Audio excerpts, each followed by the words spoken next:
So it's the day before Christmas Eve during the pandemic of 2020, and we're not going to be in the church building for Christmas Eve services. There's a lot that's hard about that. I'm going to miss seeing everyone and wishing people Merry Christmas as they leave the sanctuary.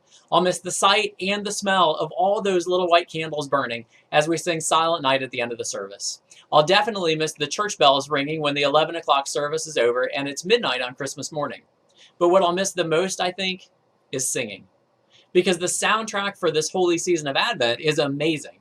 I love the Advent hymns with their reflective tone and the focus on waiting and anticipation and hope and invitation. O come, Emmanuel, come thou long expected Jesus. This year let the day arrive when Christmas comes for everyone alive. The soundtrack of Advent is glorious enough.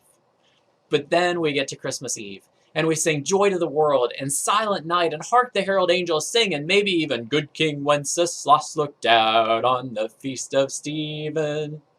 And the manger is filled with a baby, and our bellies are full with Christmas dinner, and our hearts are full of love for each other. All that is wonderful and glorious and good. But it's not what the weeks leading up to Jesus' birth were actually full of.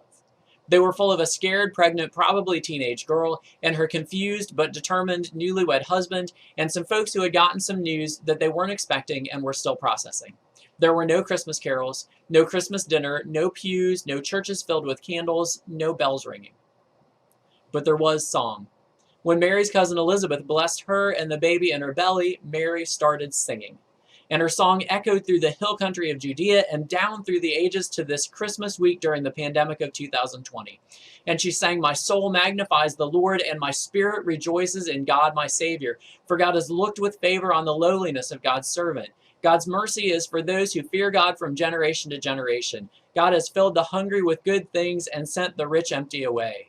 With all that Mary faced, with everything that was ahead of her, still she sang from her heart for joy. You don't have to be in a church building for your heart to sing on Christmas Eve. You don't have to be holding a candle in your hand to sing Silent Night. You don't have to be sitting in a pew to give thanks to God for the baby born in a manger at Bethlehem. Just sing out for joy. Sing out for Jesus, and all the angels will join you from heaven singing with you, "Joy to the world, the Lord is come. Disperse the